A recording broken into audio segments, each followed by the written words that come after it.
Welcome back, students. This is the next video, part 2. We were discussing the chapter lateral thinking. So, इस chapter ਨੂੰ ਅੱਗੇ ਵਧਦੇ ਹੋਏ ਆਪਾਂ ਇਸ chapter ਨੂੰ complete ਕਰਦੇ ਹਾਂ।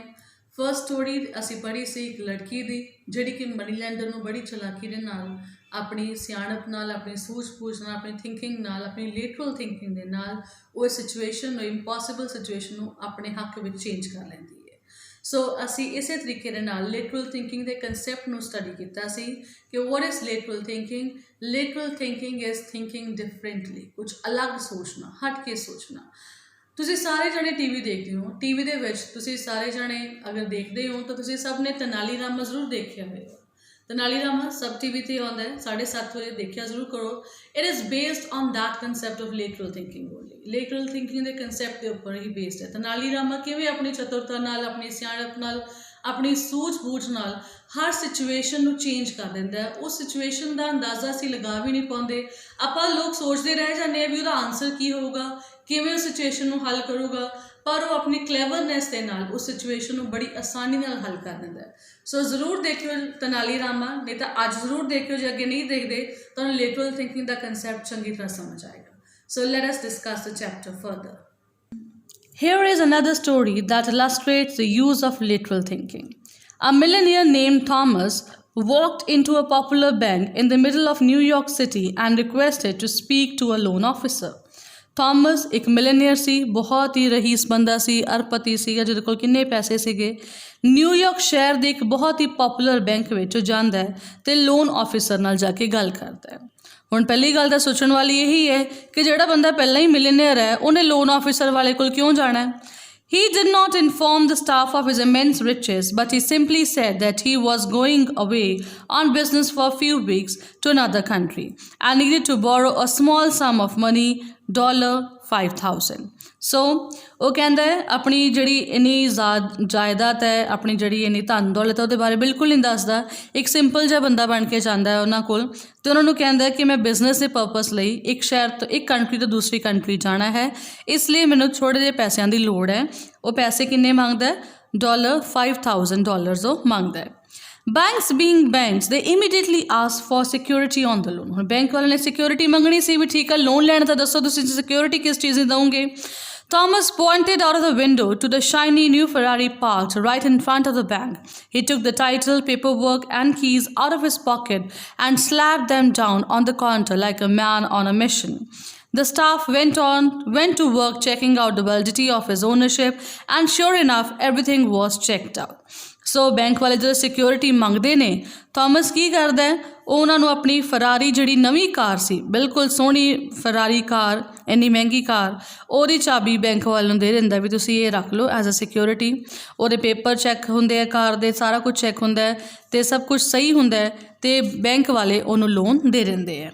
ਐਂਡ ਆਫ ਕੋਰਸ ਵਿਚ bank was going to turn down $250,000 in collateral security for a mere $5,000 loan. So ਸਿਰਫ $5,000 ਲਈ $1 ਮਿਲੀਅਨ ਦੀ ਕਾਰ ਮਿਲ ਰਹੀ ਸੀਗੀ। ਉਹਦੇ ਪਿੱਛੇ ਉਹ ਬੈਂਕ ਵਾਲੇ ਕਿਵੇਂ ਮਨਾ ਕਰ ਦਿੰਦੇ ਲੋਨ ਵਾਸਤੇ, ਉਹਨਾਂ ਨੇ ਹਾਂ ਕਰ ਦਿੱਤੀ। Thomas left the bank with his $5,000 and the bank employee took Thomas' keys and drove the brand new Ferrari down into the bank's underground garage. He assured Thomas that it would be perfectly safe down there. Thomas then left the bank and caught his flight to his faraway land. So Thomas ਆਪਣੀ ਕਾਰ ਉਹਨਾਂ ਨੂੰ ਦੇ ਦਿੰਦਾ ਹੈ ਅਤੇ $5,000 ਉਹਨਾਂ ਤੋਂ ਰਕਮ ਲੈ ਕੇ ਚਲੇ ਜਾਂਦਾ ਹੈ। ਬੈਂਕ ਵਾਲੇ ਉਹਦੀ ਕਾਰ ਜਿਹੜੀ ਹੈ ਆਪਣੇ ਬੈਂਕ ਦੇ ਅੰਡਰਗਰਾਊਂਡ ਗੈਰਾਜ ਵਿੱਚ ਰੱਖ ਦਿੰਦੇ ਨੇ ਅਤੇ ਉਹਨਾਂ ਨੂੰ ਕਹਿ ਦਿੰਦੇ ਆ ਥੋਮਸ ਨੂੰ ਵੀ ਤੁਹਾਡੀ ਕਾਰ ਇੱਥੇ ਬਿਲਕੁਲ ਸੇਫ ਹੈ, ਤੁਸੀਂ ਜਦੋਂ ਸਾਡੇ ਪੈਸੇ ਵਾਪਸ ਕਰ ਦੋਗੇ ਤੁਹਾਨੂੰ ਤੁਹਾਡੀ ਕਾਰ ਵਾਪਸ ਮਿਲ ਜਾਏਗੀ। ਸੋ ਥੋਮਸ ਬਿਲਕੁਲ ਨਿਸ਼ਚਿੰਤ ਹੋ ਕੇ ਆਪਣੀ ਫਲਾਈਟ ਲੈ ਕੇ ਦੂਸਰੇ ਦੇਸ਼ ਚਲੇ ਜਾਂਦਾ ਹੈ। Anyway, 2 weeks went by, and sure enough, the bank opened Monday morning to see Thomas stroll in and slap the $5,000 he had borrowed back on the counter, plus the interest, which was around $15. So, Thomas ਜਿਹੜਾ ਸੀਗਾ 2 ਹਫ਼ਤਿਆਂ ਬਾਅਦ ਵਾਪਸ ਆਉਂਦਾ ਹੈ। ਆਉਂਦੇ ਹੀ bank ਵਿੱਚ ਜਾਂਦਾ ਹੈ, ਮੰਡੇ ਮਾਰਨਿੰਗ ਦਾ ਟਾਈਮ ਸੀਗਾ। ਉਹ $5,000 ਵਾਪਸ ਕਰ ਦਿੰਦਾ ਜਿਹੜੇ ਲਿੱਤੇ ਹੋਏ ਸੀਗੇ, ਪਲੱਸ ਉਹਨਾਂ 'ਤੇ ਜਿਹੜਾ ਵਿਆਜ ਪਿਆ ਸੀ $15 ਦਾ ਉਹ ਵੀ ਦੇ ਦਿੰਦਾ ਹੈ। The loan officer asked for the car to be brought round to the front of the bank and asked Thomas a question. Loan officer ਜਦੋਂ ਦੀ ਰਕਮ ਮਿਲ ਜਾਂਦੀ ਹੈ, ਉਹਨੂੰ ਇੰਟਰਸਟ ਮਿਲ ਜਾਂਦਾ, ਉਹ ਕਾਰ ਲਿਆ ਕੇ ਥੋਮਸ ਮੂਹਰੇ ਖੜੀ ਕਰ ਦਿੰਦਾ ਹੈ। A bank prides itself in details and customer services, he said. While you were away, we did a background check, it's routine, and discovered you are actually one of the wealthiest men in America. Why on earth would you need to borrow $5,000? It just doesn't make sense. ਸੋ ਉਹ ਕਹਿੰਦਾ bank manager ਵੀ sir ਸਾਨੂੰ ਬੜੀ tension ਜੀ ਹੋ ਰਹੀ ਇਸ ਗੱਲ ਦੀ, ਮਤਲਬ ਮੇਰੇ ਦਿਮਾਗ 'ਚ ਗੱਲ ਆਈ ਵੀ ਸਾਡੇ ਬੈਂਕ ਦੀ ਇੱਕ ਰੂਟੀਨ ਚੈੱਕਅਪ ਹੁੰਦੀ, ਅਸੀਂ ਜਿਹੜਾ ਵੀ ਕਸਟਮਰ ਸਾਡੇ ਕੋਲ ਲੋਨ ਲੈਂਦਾ ਅਸੀਂ ਉਹਦਾ ਚੈੱਕਅਪ ਕਰਦੇ ਹਾਂ, ਵੀ ਉਹਦੀ ਡਿਟੇਲਸ ਚੈੱਕ ਕਰਦੇ ਹਾਂ, ਬੰਦਾ ਕਿੱਥੋਂ ਹੈ ਕਿਵੇਂ ਹੈ। ਸੋ ਜਦੋਂ ਅਸੀਂ ਤੁਹਾਡੀ ਡਿਟੇਲਸ ਚੈੱਕ ਕੀਤੀਆਂ ਅਸੀਂ ਇਹ ਦੇਖਿਆ, ਸਾਨੂੰ ਇਹ ਪਤਾ ਲੱਗਿਆ ਕਿ ਤੁਸੀਂ ਤਾਂ ਬਹੁਤ ਹੀ ਵੈਲਦੀਐਸਟ ਮੈਨ ਹੋ, ਬਹੁਤ ਅਮੀਰ ਹੋ ਬੰਦੇ ਹੋ ਅਮਰੀਕਾ ਦੇ, ਅਤੇ ਤੁਹਾਨੂੰ ਸਿਰਫ $5,000 ਦੀ ਕਿਵੇਂ ਲੋੜ ਪੈ ਗਈ। ਇਹ ਗੱਲ ਸਾਡੇ ਸਮਝ ਨਹੀਂ ਆਈ, ਸਾਨੂੰ ਸਮਝ ਨਹੀਂ ਆ ਰਹੀ ਵੀ ਇੰਨੇ ਅਮੀਰ ਵਿਅਕਤੀ ਨੂੰ ਸਿਰਫ $5,000 ਦੀ ਲੋੜ ਪੈਣ ਵਾਸਤੇ ਉਹ ਲੋਨ ਲੈ ਰਿਹਾ, ਇਹ ਗੱਲ ਸਾਨੂੰ ਸਮਝ ਨਹੀਂ ਸੀ ਆ ਰਹੀ। Thomas smiled, picked up the keys from the counter and said, "Can you tell me another way I could have parked my new Ferrari in the middle of New York for 2 weeks just for $15 and still expect to get back in the top condition?" With that, Thomas walked out of the door and the loan officer smiled a bigger smile. ਉਹ ਕਹਿੰਦਾ ਯਾਰ ਗੱਲ ਹੀ ਕੋਈ ਨਹੀਂ। ਉਹ ਹੱਸਦਾ ਹੈ ਅਤੇ ਕੀ ਕਹਿੰਦਾ ਉਹਨੂੰ, ਕਹਿੰਦਾ ਕੋਈ ਹੋਰ ਤਰੀਕਾ ਹੀ ਨਹੀਂ ਸੀਗਾ, ਮੈਂ ਆਪਣੀ ਨਵੀਂ ਕਾਰ ਕਿਤੇ ਪਾਰਕ ਕਰਨੀ ਸੀ, 2 ਹਫ਼ਤਿਆਂ ਲਈ ਮੈਂ ਬਾਹਰ ਜਾਣਾ ਸੀਗਾ, ਠੀਕ ਹੈ, ਅਤੇ ਕਾਰ ਨੂੰ ਪਾਰਕ ਕਰਨ ਵਾਸਤੇ ਮੇਰੇ ਕੋਲ ਕੋਈ ਇਹੋ ਜਿਹੀ ਜਗ੍ਹਾ ਨਹੀਂ ਸੀ ਜਿੱਥੇ ਮੇਰੀ ਕਾਰ ਮੈਨੂੰ ਫਿਰ ਬਿਲਕੁਲ ਉਸੇ ਕੰਡੀਸ਼ਨ ਦੇ ਵਿੱਚ ਵਾਪਸ ਮਿਲ ਜਾਵੇ ਜਿਸ ਕੰਡੀਸ਼ਨ 'ਚ ਮੈਂ ਰੱਖ ਕੇ ਚੱਲਣਾ। ਸੋ ਬੈਂਕ ਵਾਲਿਆਂ ਤੋਂ ਵੱਧ ਸੇਫਟੀ ਹੋਰ ਕਿਤੇ ਨਹੀਂ ਹੋ ਸਕਦੀ। ਦੇਣੇ ਪਏ ਮੈਨੂੰ ਸਿਰਫ $15 ਦੇ ਵਿੱਚ ਮੇਰੀ ਕਾਰ ਤੁਹਾਡੇ ਕੋਲ 2 ਹਫ਼ਤੇ ਰਹੀ, ਇਸ ਤੋਂ ਵੱਧ ਮੈਨੂੰ ਹੋਰ ਕੀ ਚਾਹੀਦਾ ਸੀਗਾ। Examples of applications of lateral non-linear thinking abound in several fields. ਸੋ ਇਸ ਤਰੀਕੇ ਨਾਲ ਥੋਮਸ ਜਿਹੜਾ ਹੈ ਉਹ ਆਪਣੀ ਕਾਰ ਨੂੰ ਪਾਰਕ ਕਰਨ ਵਾਸਤੇ $5,000 ਦਾ ਲੋਨ ਚੱਕਦਾ ਹੈ। ਉਹ ਬੰਦਾ ਜਿਹੜਾ ਮਿਲੀਅਨਸ ਦੇ ਵਿੱਚ ਖੇਡਦਾ ਹੈ ਉਹਨੂੰ ਸਿਰਫ $5,000 ਦੀ ਲੋੜ ਪੈਂਦੀ ਹੈ, ਠੀਕ ਹੈ। ਕਾਹਦੇ ਵਾਸਤੇ ਉਹ ਇਹ ਸਾਰਾ ਕੁਛ ਕਰਦਾ ਹੈ? ਆਪਣੀ ਨਵੀਂ ਕਾਰ ਨੂੰ ਪਾਰਕ ਕਰਨ ਵਾਸਤੇ, ਜਿਹਦਾ ਉਹਨੂੰ ਇੰਟਰਸਟ ਕਿੰਨਾ ਦੇਣਾ ਪਿਆ? ਸਿਰਫ $15। ਸੋ ਬੜੇ ਸ਼ਾਰਟ ਕੁਐਸਚਨਸ ਤੁਹਾਨੂੰ ਆ ਸਕਦੇ ਹੈ, ਕਿੰਨੇ ਡਾਲਰਸ ਉਹਨੇ ਲੋਨ ਲਿੱਤਾ, ਕਿੰਨੇ ਡਾਲਰ ਉਹਨੇ ਇੰਟਰਸਟ ਪਿਆ। ਸੋ ਇਹ ਸਾਰੇ ਕੁਐਸਚਨਸ ਵੱਲ ਪ੍ਰੋਪਰਲੀ ਸਟੱਡੀ ਜ਼ਰੂਰ ਕਰਿਓ। So examples of application of lateral thinking or non-linear thinking abound in several fields.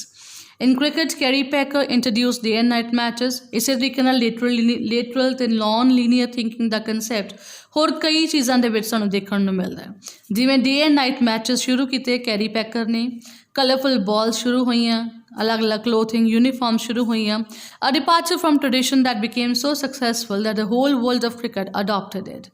Australia recently experimented with 2 different captions for the test and one-day matches, and nowadays the T20 matches have become a range. So ਅਲੱਗ-ਅਲੱਗ ਚੀਜ਼ਾਂ ਨਾਲ ਲੋਕ experiment ਕਰਦੇ, ਜਿਵੇਂ T20 matches ਸ਼ੁਰੂ ਹੋ ਗਏ, 2 different ਕੈਪਟਨਸ ਦੇ ਨਾਲ ਆਸਟ੍ਰੇਲੀਆ ਨੇ 1 ਡੇ ਮੈਚਸ ਜਿਹੜੇ ਹੈ ਉਹ ਐਕਸਪੈਰੀਮੈਂਟ ਕੀਤੇ। ਸੋ ਇਹ ਸਾਰੀਆਂ ਚੀਜ਼ਾਂ ਕੀ ਨੇ ਜਦੋਂ ਅਸੀਂ ਕੁਝ ਅਲੱਗ ਸੋਚਦੇ ਹਾਂ।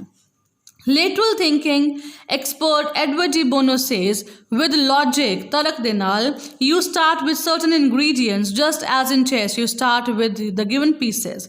But what are those pieces? In most real situations, the pieces are not given, just assume they are there. We assume certain perceptions, concepts and boundaries. So ਜਿਵੇਂ ਅਸੀਂ ਚੈਸ ਖੇਡਦੇ ਹਾਂ, ਕਿਸ ਚੀਜ਼ ਨਾਲ ਖੇਡਦੇ ਹਾਂ?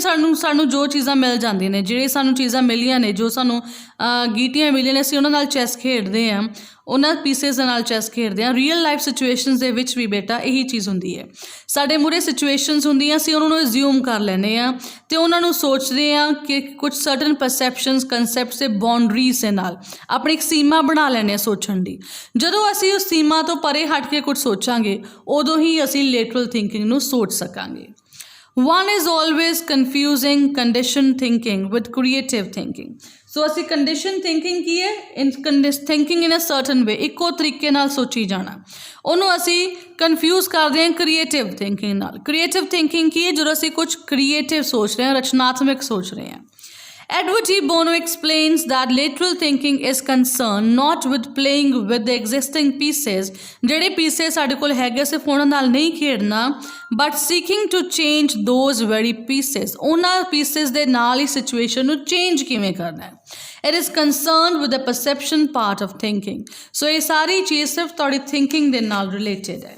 So this article is adapted on lateral thinking. Edward G. Bono was a professor at Oxford the university ਦੇ ਵਿੱਚ professor C, a PhD in psychology. He wrote more than 40 books. He is known for propagating the art of lateral thinking. So lateral thinking the concept Edward de Bono ਨੇ ਦਿੱਤਾ ਹੈ. So students, this was the chapter lateral thinking. So what is lateral thinking? Lateral thinking is thinking differently. So Edward de Bono ਸਾਨੂੰ ਕੀ ਕਹਿੰਦੇ ਹੈ? ਉਹ ਕਹਿੰਦੇ intelligence is a potential that all of us has. ਸਾਡੇ ਕੋਲੇ ਸ਼ਮਤਾ ਹੈ intelligence ਦੀ, ਸਾਡੇ ਸਾਰਿਆਂ ਕੋਲ ਹੈ. And thinking is a skill to use that potential. ਉਸ ਸ਼ਮਤਾ ਨੂੰ ਅਸੀਂ use ਕਿਵੇਂ ਕਰਨਾ ਆਪਣੇ thinking ਨਾਲ, ਇਹੀ lateral thinking ਹੈ.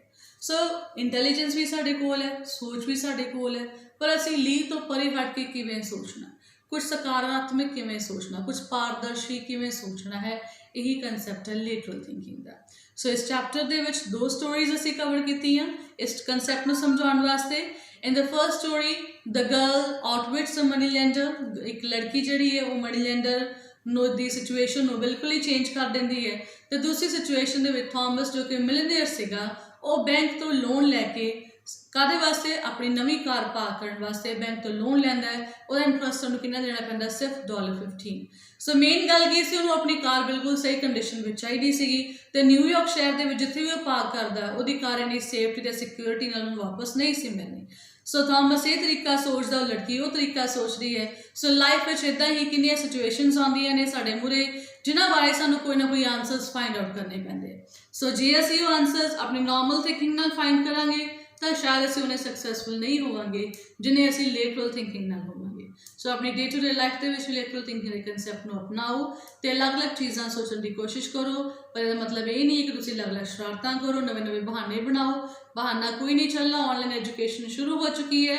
ਸੋ ਸਾਰਿਆਂ ਨੇ ਹੀ ਇਸ ਚੈਪਟਰ ਨੂੰ ਚੰਗੀ ਤਰ੍ਹਾਂ ਸਮਝਣਾ ਹੈ ਅਤੇ ਇਹਦੇ ਨਾਲ ਰਿਲੇਟਡ ਕੁਐਸਚਨਸ ਜਿਹੜੇ ਆ ਉਹ ਚੰਗੀ ਤਰ੍ਹਾਂ ਪੜ੍ਹਨੇ ਹੈ. So students, this is the best platform through which I can give my best to you so that you may understand the chapters of your syllabus and we can cover your syllabus. So do like and subscribe my channel. ਤੁਸੀਂ ਮੇਰੇ channel ਨੂੰ like ਵੀ ਕਰਨਾ ਹੈ, subscribe ਵੀ ਕਰਨਾ ਹੈ ਅਤੇ video ਨੂੰ share ਵੀ ਕਰਨਾ ਹੈ. ਇਹ ਕੰਮ ਜ਼ਿਆਦਾ ਜ਼ਰੂਰੀ ਹੈ. ਇਹ ਕੰਮ ਜ਼ਰੂਰੀ ਕਿਉਂ ਹੈ? ਕਿਉਂਕਿ ਹੋਰ ਕਿੰਨੇ ਹੀ ਲੋਕੀ, ਕਿੰਨੇ ਹੀ ਬੱਚੇ ਇਹੋ ਜਿਹੇ ਨੇ ਜਿਹੜੇ ਸਾਡੇ ਪੰਜਾਬ ਸਕੂਲ ਐਜੂਕੇਸ਼ਨ ਬੋਰਡ ਨਾਲ ਜੁੜੇ ਹੋਏ ਨੇ, ਜਿਨ੍ਹਾਂ ਨੂੰ ਇਹ ਚੀਜ਼ਾਂ ਨੂੰ ਸਮਝਣ ਦੇ ਵਿੱਚ ਔਖਾ ਹੋ ਰਿਹਾ ਹੈ ਅਤੇ ਸਪੈਸ਼ਲੀ ਇੰਗਲਿਸ਼ ਉਹਨਾਂ ਲਈ ਬਹੁਤ ਔਖੀ ਸਬਜੈਕਟ ਹੈ. ਸੋ ਅਸੀਂ ਇਸ ਸਬਜੈਕਟ ਨੂੰ ਉਹਨਾਂ ਲਈ ਈਜ਼ੀ ਕਰ ਸਕਦੇ ਹਾਂ ਜੇ ਤੁਸੀਂ ਮੇਰੇ ਵੀਡੀਓ ਨੂੰ ਵੱਧ ਤੋਂ ਵੱਧ ਸ਼ੇਅਰ ਕਰੋਗੇ ਆਪਣੇ ਦੋਸਤਾਂ ਮਿੱਤਰਾਂ ਨਾਲ, ਜਿਹੜੇ ਹੋਰ ਤੁਹਾਡੇ ਨਾਲ ਜੁੜੇ ਹੋਏ ਨੇ, ਜਿਹੜੇ ਤੁਹਾਡੇ ਵਾਂਗੂ ਹੀ +2 ਕਲਾਸ ਕਰ ਰਹੇ ਨੇ ਜਾਂ +1 ਕਰ ਰਹੇ ਨੇ. ਸੋ do like and share and subscribe my channel Creative Minds Pushdeep Lote. Thank you so much. Have a nice day.